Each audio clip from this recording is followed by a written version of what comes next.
Kasabay ng pagsalubong ng bagong taon ang pagbangon ng libu-libong pamilyang nasalanta ng Bagyong Quinta sa Iloilo. Pero hindi po sila nawawala ng pag-asa, lalo pat patuloy naman ang buhos ng tulong sa kanila. May report si Nenita Hobilla ng GMA Iloilo. Nakakangiti na kahit papano ang mga biktima ng pagbaha sa bayan ng Dueñas dito sa Iloilo. Tulong-tulong sila sa paglilinis at pag-aayos. Tanda ng determinasyon nilang makabangon sa hagupit na dala ni Bagyong Quinta. Naging saksi ang GMA Iloilo sa kanilang paghihirap. Kaya, minabuti ng GMA Kapuso Foundation na magbigay tulong sa mga nasalanta ng bagyo. Ang pamilya Padillos. Pinilit pang sinalba ang kanilang mga kagamitan na naanod ng baha. Dati na rin silang nasalanta ng Bagyong Frank noong June 1998. Ang simento ang haligiya, pero ang mga dingding langkob.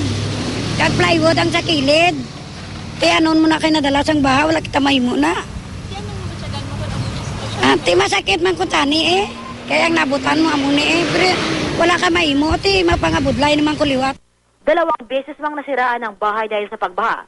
Hindi pa rin sila nawawala ng pag-asa makapagpapatayo ulit ng bahay. Tambak naman ang labahay ni Teresita Panizales dahil sa putik na dala ng baha. Sinigurado rin ni Aling Teresita na malinis ang kanilang inuming tubig. Purmiro kadagin bombahan, dason nagainit kami sa kasirola namon ginabutang sa pitsil. Ginalaga gid purmiro.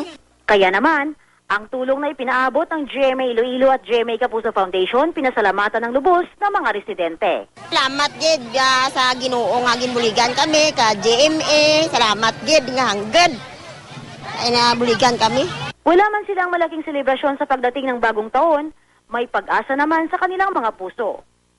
Nitong linggo ng umaga, mismong si Undersecretary Benito Ramos ng NDRRMC ang nagsagawa ng aerial survey. Sa pinakahuling update, umabot sa mahigit 52,000 ang biktima ng Bagyong Quinta sa 45 bayan at syudad sa rehiyon.